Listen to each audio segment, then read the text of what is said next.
Morning, church. So it was my first job working in a church.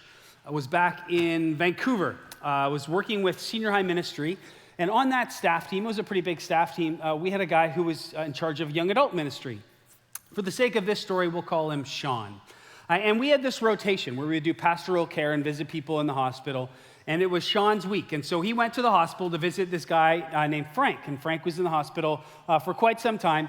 And Sean went in, and it was just as he walked down the hall, he was about to turn into Frank's room. A nurse ran in front and stopped him and said, I'm sorry, you can't go in there. And Sean said, well, I'm a pastor. I'm just here to visit Frank. He said, I'm really sorry. You can't go in there. He's just died. And so overcome by grief and shock, Sean turned around, he came back to the church, and he's processing the loss of Frank and just dealing with all of that and what that means.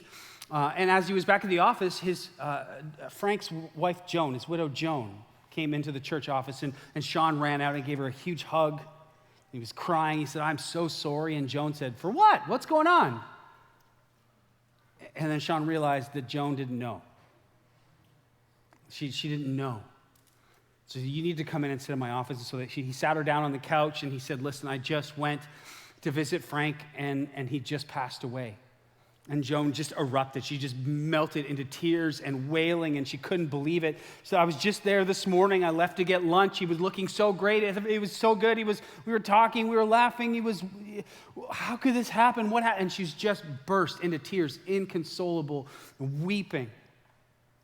Sean sat with her over the loss of her husband. And then Paul, our lead pastor, came into the office around that time, and Sean went out and had to tell him what was going on and give him the lowdown.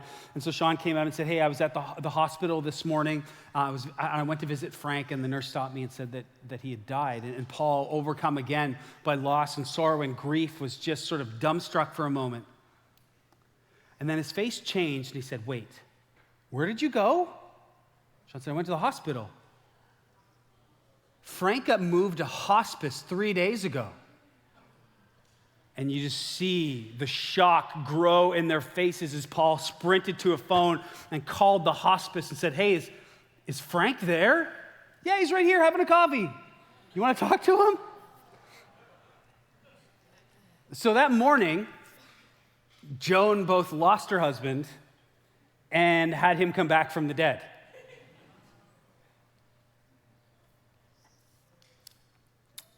Death is inevitable. Welcome to church.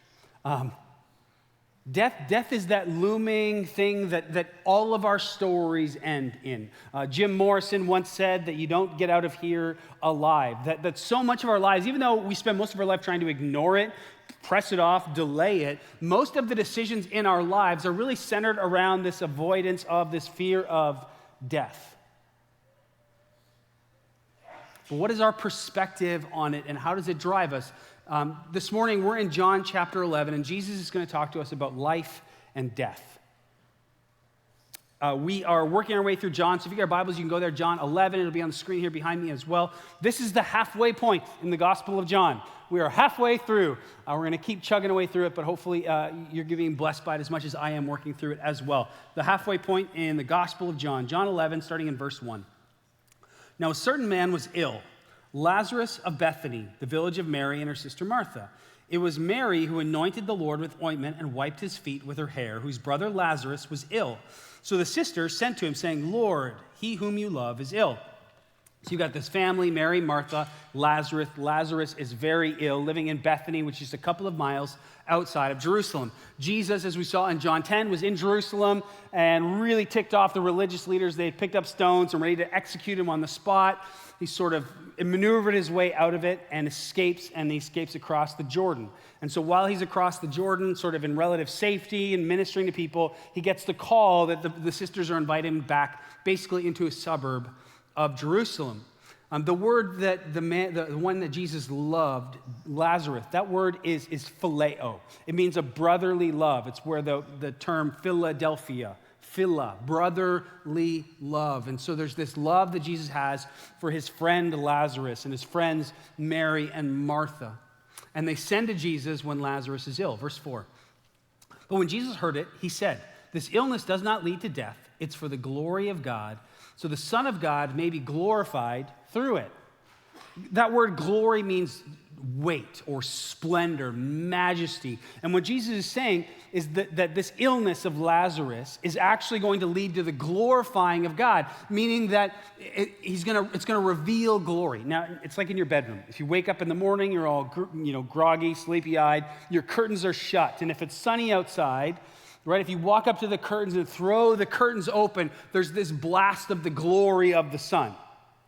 And so what Jesus says is, no, this illness of Lazarus is going to throw open the curtains so that you get to see the glory of God. Verse 5, now Jesus loved Martha and her sister and Lazarus. And so when he heard that Lazarus was ill, he stayed 2 days longer in the place where he was. That word love is agape. That's an agapo love, which is other-centered, self-sacrificial, giving kind of love. And there's this irony. Jesus says he loved Mary and Martha and Lazarus. He loved them self-sacrificially. So he didn't do anything for 2 days. It's this unexpected. So he sat around and he waited. Then after this, he said to his disciples, let us go to Judea again. The disciples said to him, Rabbi, the Jews, that's the Jewish leadership, were just now seeking to stone you, and you are going there again? And Jesus answered, are there not 12 hours in the day? If anyone walks in the day, he does not stumble because he sees the light of the world. But if anyone walks in the night, he stumbles because the light is not in him. So he's going back to a suburb of Jerusalem. The disciples are freaking out. They're like, whoa, don't you remember they literally just tried to kill you? You're going back into the fire. And Jesus says, it's sort of this cryptic thing about walking in the light. At this time, they didn't have watches or clocks. The day was set up from sunrise to sunset, and they would divide that into 12 segments. And so as the year went on, depending on how much sunlight there was, it would depend, the hour would change its length. And Jesus said, hey, while the sun is still up, there's still hours left in the day. I'm walking in what God has called me to. My time is not here yet. This isn't going to be the end of me. There's still light up. I'm going to do what God has called me to do. Verse 11, after saying these things, he said to them, our friend Lazarus has fallen asleep, but I go to awaken him. The disciples said to him, Lord, if he's fallen asleep, he'll recover. Now Jesus had spoken of his death, but they thought that he meant taking rest in sleep. Then Jesus told them plainly, Lazarus has died. Jesus tries to, soften the blow for his disciples. They're like, why are we going? And Jesus says, well, Lazarus has fallen asleep. Wink, wink, nod, nod, right? The dog went to live on a farm upstate. And then the disciples go, he's fallen asleep. He'll wake up. What's the big deal? Why aren't we going back to Jerusalem? Jesus says, you dummies. No, he's dead. I was trying to be kind. He's dead. The disciples, we need to take courage in this as well, too. These disciples, the 11 of them, changed the world. And they're not the sharpest crayons in the box. And for your sake, I'm glad that I was not there so that you may believe, but let us go to him. So Thomas called the twins, said to his fellow disciples, let us also go that we may die with him. This could be a figure of speech. We don't really know what Thomas is trying to say. He says, hey, let's go and we will die with Lazarus. And so there's a chance that maybe it was a sarcastic frustration. All right, let's go. Let's go and die with him, I guess, knowing that they were walking back into the fire. Maybe there's the sincerity, like, hey, let's go back in and we're willing to die with you, Jesus. And we see later in the Gospels that when that, rubber hits the road with the disciples, they actually flee at first. In verse 17, now when Jesus came, he found Lazarus had already been in the tomb 4 days. Bethany was near Jerusalem, about 2 miles off, and many of the Jews had come to Martha and Mary to console them concerning their brother. So when Martha heard that Jesus was coming, she went and met him, but Mary remained seated in the house. It's significant that it says Lazarus was dead for 4 days. In that day, in that time, they believed that the soul kind of lingered around the body for about 3 days. The fact that he was in the tomb for 4 days means that there was no hope. He was toast. Everyone had given up all hope. He was done. His soul had disappeared. The 4 days was significant. Also, I think it's significant for us because it means Lazarus was locked in a tomb for 4 days. The human body can go how many days without water? 3. So this was not some ploy or plot to sort of to concoct this miracle, this magic show. Lazarus was locked in for 4 days. He was, as they say, dead. Mary and Martha show up in other places in the Gospels and are kind of known for having sort of contrasting personalities. Martha is a doer. She's busy. She likes to get stuff done.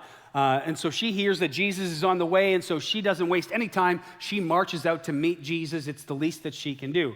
Mary is more contemplative. She's quieter, and so she just sits and she waits with those who are mourning with her. Martha said to Jesus, "Lord, if you had been here, my brother would not have died. But even now I know that whatever you ask from God, God will give you." And Jesus said to her, "Your brother will rise again." Martha said to him, "I know that he will rise again in the resurrection on the last day." So Martha is grieving. She's still struck by the loss of her brother. And she cries out. She said, "Jesus, if you had only been here, he would not have died." She'd probably seen him just open the eyes of the man born blind in the chapter before. She knew that he could have healed her.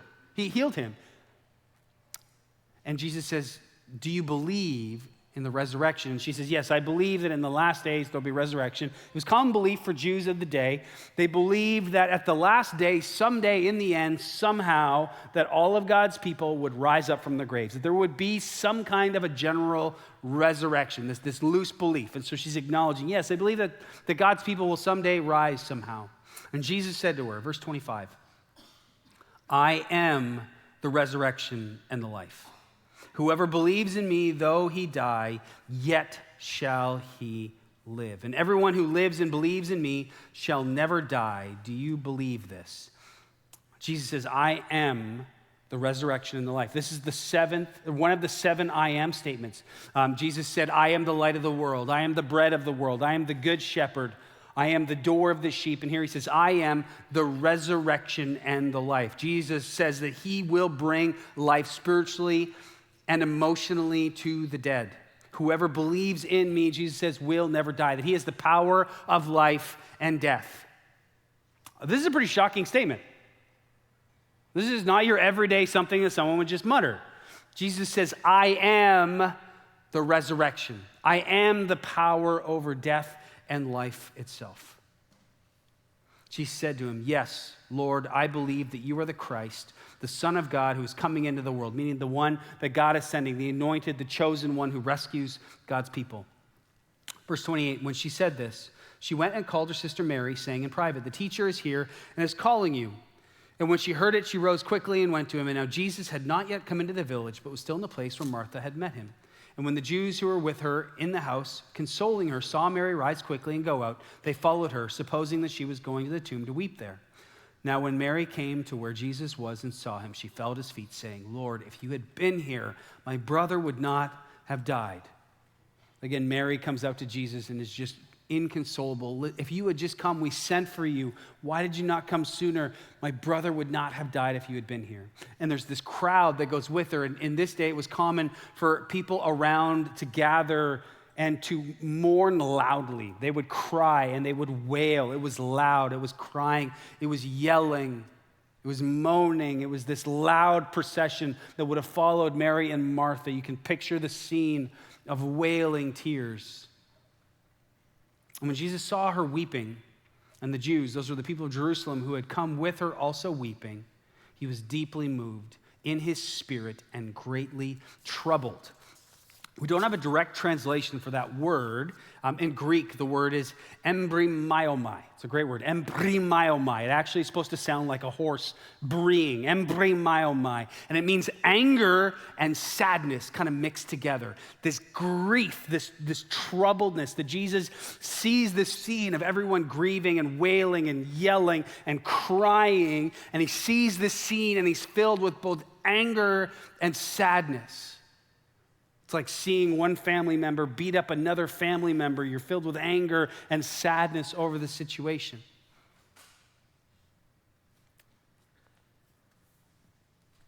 Verse 33, when Jesus saw her weeping and the Jews who had come with her also weeping, he was deeply moved in his spirit and greatly troubled. And he said, "Where have you laid him?" And they said to him, "Lord, come and see." Jesus wept. John 11:35. Jesus wept. There you go. Now you have a Bible verse memorized. So you can walk home with that. Why is Jesus weeping? He's troubled. It's that same word, embryomai. He's troubled, he's angry, he's sad, and he weeps. Why is he crying? He's not crying because he's lost Lazarus. If any of you know the story, you know what's about to happen. He's not crying because he's lost his friend. There's something deeper in his weeping. I think he sees the scene out in front of him, and he sees people broken by death and the loss of someone they love. And I think he's wrapped up in this scene that this is not the way life is supposed to be. And I think he's broken, and he's angry at the brokenness of the world, by people's grief and loss over the curse of sin and death. He's broken over that, and he weeps about the state of humanity. And so the Jews said, "See how he loved him." But some said, "Could not he who opened the eyes of the blind man also have kept this man from dying?" Then Jesus, deeply moved again, embryomai, again came to the tomb, angry and sad. It was a cave, and the stone lay against it. And Jesus said, "Take away the stone." Martha, the sister of the dead man, said to him, "Lord, by this time there will be an odor, for he has been dead 4 days." This is where the King James, the original King James, is a little bit better. It says, "For he stinketh." Lord, he stinketh. He's been in the tomb for 4 days. Death is putrid. We had a rat in our old house crawl into our wall and die. And we had to basically quarantine off half of our house. It was unbelievable, the stench of death. Imagine opening a tomb after 4 days. And so there's this awkward but sort of sincere, interesting moment where Mary is like, Jesus, I don't think you want to do that. Continuing on here in verse 40, Jesus said to her, "Did I not tell you that if you believed, you would see the glory of God?" So they took away the stone, and Jesus lifted up his eyes and said to the Father, "I thank you that you have heard me. I knew that you always hear me, but I said this on account of the people standing around, that they might believe that you sent me." Jesus is praying out loud, not because he has to, because he's trying to reinforce, this connection that he has to the Father. In the last chapter, he said, "I and the Father are one." He wants people to see the connection between he and God the Father. And when he had said these things, he cried out with a loud voice, "Lazarus, come out." The man who had died came out, his hands and feet bound with linen strips, and his face wrapped with a cloth. And Jesus said to them, "Unbind him and let him go." And I think we get caught up maybe in the religiousness of this text, the sacredness of it, that we miss some of the humor right here. So they roll the stone away, everyone's plugging their nose, and Jesus says, "Lazarus, come out." And Lazarus was wrapped up head to toe in cloth, these strips. His feet were tied together. His arms are probably tied at his side. His face is covered. And out of the tomb comes Lazarus hopping, literally hopping out of the tomb. Everyone is shocked and aghast and still plugging their noses probably. And Jesus goes, "Hey, somebody want to, help him out?" He comes hopping out of the tomb. It's a crazy story. The shocking statement, Jesus says, "I am the resurrection and the life. I have power over life and death." He says, "I am the victory over death." Now, imagine somebody from a, no good, backwater, no nothing town shows up, like Reno or something, and shows up and says, "Hey, guess what? I am the resurrection. Anyone who believes in me will never see death. I'm the resurrection and the life." That would be something of a crazy statement. They would probably end up in a padded room. But Jesus says, "I am the resurrection and the life." And then he says, "Oh, hey, Lazarus, come on out." And he proves it with this work, with this sign. And it's kind of like Jesus is, "Lazarus, come out." And then he walks away, and it's a mic drop moment. Because ultimately, this sign isn't about Lazarus at all. It's not about Jesus trying to give a few more years of life to his buddy Lazarus. This is a sign to show who Jesus is and what Jesus has come to do. It was Spurgeon, the great prince of preachers, who once said it was a good thing that Jesus said Lazarus by name, because if he had just said, "Come out," all those graves would have emptied. It shows the power and the glory of Jesus, that he is the resurrection and the life. The sign wasn't about giving his friend a few more years of life, because Lazarus would have again died. Right? He died later. This was a resuscitation. Lazarus died again. The point of this story is, again, Jesus saying, this is who I am. Believe in me and you will have life. We are not just physical beings. There's a reason why I think when we go to a funeral, it feels like there's something wrong. There's something is not right. It feels like something's off. Right after church, actually this morning, I've got to drive out and have a planning meeting for Christian's funeral, which is going to be early in March. We're going to have a celebration of life. There's something wrong about that. And the reason is we're not just physical. We aren't just grocery bags of flesh carrying around evolved chemicals and biology. That's not what we are. We are not just physical, we are also spiritual. We were created eternal, that we were made to walk with God, to know Him eternally, to find our satisfaction, our joy, and our delight in knowing God, walking with Him as His created sons and daughters. That's what the intention was. But we broke that relationship when we decided that we could do life better on our own, that we don't need God. I know better than God. We broke that in rebellion and treason, and we brought this curse and this disease where now our bodies decay, they decompose, they break down, and we die. It's a result of the curse. It's a result of sin. It's why Jesus is so moved by the state of our it's not the way that things are supposed to be.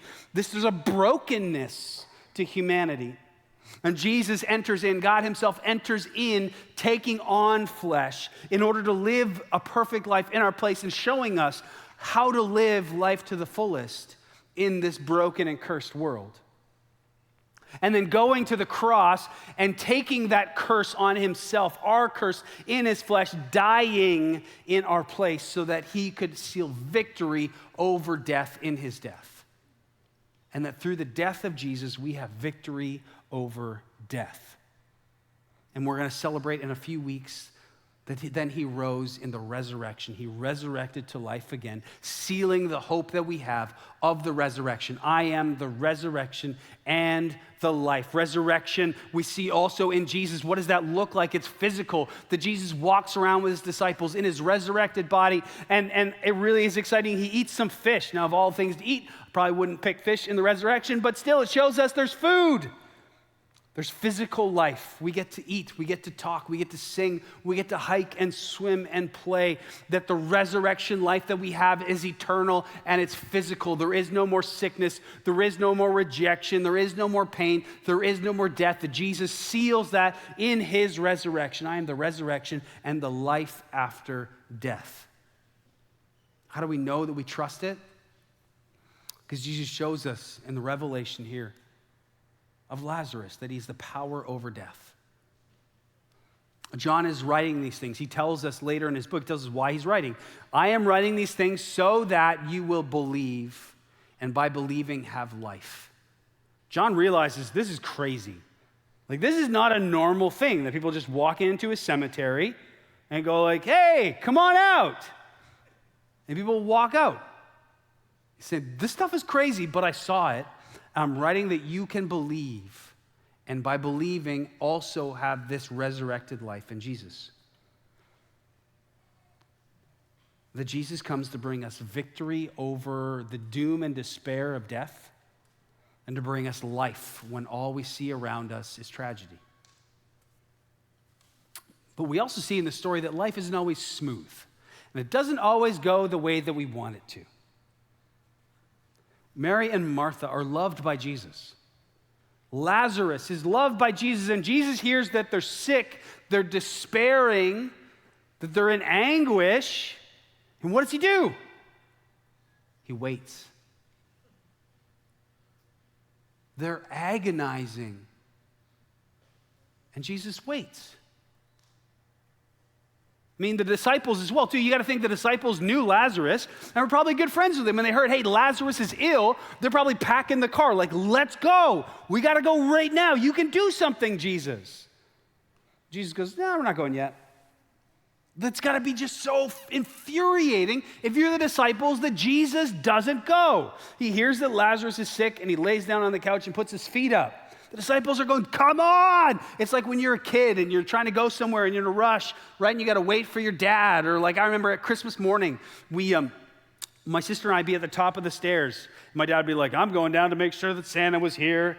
And he goes downstairs, and he went downstairs and he'd use the bathroom and he'd light a cigarette and he would be down there for like 25 minutes. And we're standing at the top of the stairs, like biting our fingers, like, let's go. The disciples have got to be in anguish. But out of love, Jesus says, no, we're going to wait. And he waits until Lazarus stinketh. He allows them to go in through that pain, the anguish and the despair and the loss, because he's got something greater that he's trying to do in that moment. The miracle that Jesus performed confirmed the faith of the disciples and the friends and us with dramatic power that would have been lacking if Jesus responded immediately. His love for them meant that he had to actually wait and allow them to go through difficulty.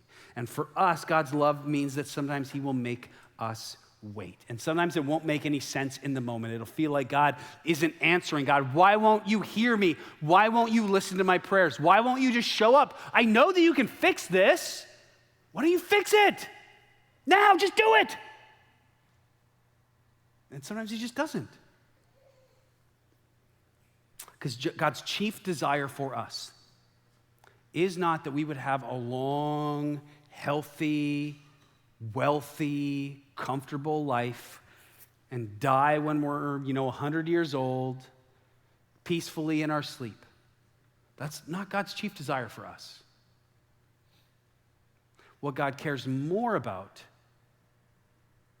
is eternity, forever.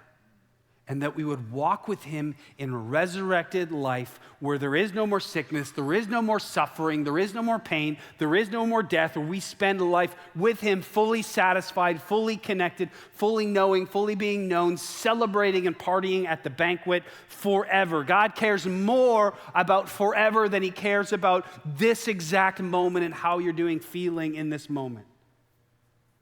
In the moment, that's not always easy. But God may be trying to do something larger in you. And he'll use the pain, and he'll use the difficulty, and he'll use the frustration of waiting. If you allow him to, he'll use it to do something in you. Maybe there's something he's trying to burn away or establish in you through these struggling seasons. Maybe there's something he's trying to do through you, that through this pain and the difficult season, he's trying to get you to do something for someone else, that maybe the season you're in leads you to love someone else and introduce them to Jesus, and maybe they get to walk in eternity in the resurrection because of what God did through you. Or maybe he's trying to do something around you. We're sometimes in our pain, and maybe even it's the pain knowing the death is on the way. If we can stand in that pain, in joy and in hope, unshakable, even in the difficult, painful circumstances, people that aren't even directly connected to you around you may see the hope that you have and lead them as well to eternity. Because God cares more about eternity than he cares about the moment. And what I also see here is the reality that we are all Lazarus. Paul says that all of us are dead in our trespasses. We are dead in our sins. That apart from the intervening work of Jesus, all of us are dead in the tomb stinketh. We're dead men and women, we just don't know it yet. But Jesus, the resurrection and the life, shows up to our lives, our tombs, and he calls us by name. He says, come out. And he calls us into life. And resurrected life doesn't mean we have to wait until after we're dead to experience life. I think sometimes the church has gotten that wrong, or Christians feel like, you know what, this is a throwaway life. Who cares? I'll eat what I want. I'll do what I want. I won't really invest anything, right? Because it's all about after death, and we can destroy the planet. Who cares? Jesus is coming back. It's all about heaven. But actually, when God says that Jesus says, I've come that you might have life, he's talking about now. Resurrection life doesn't start when we die. Resurrection life starts the moment we hear the voice of Jesus calling us and we walk out of the tomb away from the brokenness and the sin and the destruction in our lives, away from the addictions, away from the destructive patterns and habits of our families. When we hear Jesus saying, I have come that you might have life, come and follow me, the moment we decide, yes, Jesus, I will follow you, Jesus gives us resurrection life then and there. That means for you this morning, maybe you're here and you're in the tomb and you didn't even realize it. Rotting away. Perhaps Jesus has got you here this morning because he wants to call you by name right now and say, come out. I have life for you right now. Away from the brokenness, away from the sin, away from the despair of having to live for the pleasures of the moment, right? Of having to live for that instant gratification, the whim of every desire and want of your heart, away from the slavery of that, living for resurrected life, which means also that your life has meaning and purpose, that what you do in this life matters for eternity. The way that you love and interact and share with other people, that matters more than your life. It matters for eternity, that you have a life of purpose, a life of meaning, a life where you are loved, a life where you are forgiven and accepted and adopted, where you are washed clean, where you are adopted as sons and daughters forever. That is what Jesus is calling you out of and into this morning. Will you hear his voice? And will you follow? Again, he's the good shepherd who wants to lead you into life. And it's going to look different than the ways of the world. And it might look different than the patterns in your family. And it might look different than the desires that you currently have in your heart of the things that you think will make you happy. But are you willing to trust him? Because Jesus says, I am the resurrection and the life. And anyone who comes to me will have life and have it to the full.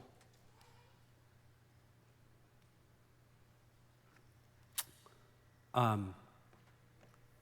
an old story. I just was reminded of it.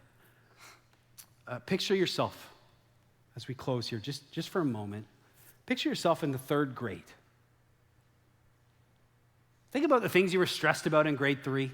Maybe the things you were worried about at school. What were you focused on? I remember we used to have this thing called snow, and they would pile it into these hills, and we would spend our recess climbing the hills and playing King of the Hill, where you'd have to push other kids down. And my whole life was really around like getting to the top of that hill and pushing other kids down. Oh, and also what was in my lunch. Those were the primary stressors in my life. That was what my life revolved around. Think about third grade. And when we think about eternity, when we think about forever, when we think about life with Jesus forever, from the other side of eternity, when we're walking with Jesus, someday, this life as we know it, these 80, 90 years, whatever we get, this life as we know it will someday in eternity future feel simply like a recess in the third grade. That perspective from eternity on this life. Jesus wants us not just to be happy right now in this moment, but he wants us to have resurrection life forever with him in fullness. Let me pray. Jesus, thank you that death no longer wins, that in you, you have conquered death. And in you, Jesus, when we are with you, we also will conquer death with you. God, thank you that we can live in that victory. Thank you that we can live in that freedom. Thank you that we can live in resurrection life today. And Jesus, if there's someone here this morning,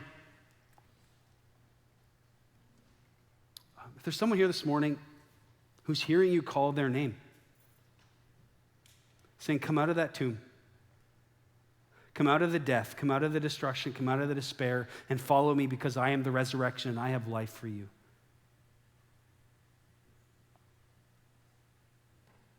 But then Jesus, actually right now, in this moment as we sit, pray that we would respond to that. If that's you this morning, actually, and you feel that Jesus is calling you by your name out of death and into life,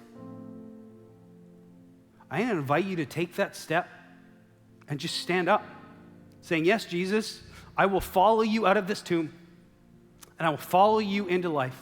If that's you this morning, even if it's not your first time accepting Christ, but there's some baggage, some junk in your life that you know is killing you, and it's not you following Jesus. Jesus is looking into that tomb you're in. He says, follow me, get out of that. I have more for you. Then I'm going to invite you right now to stand up. I want to pray for you.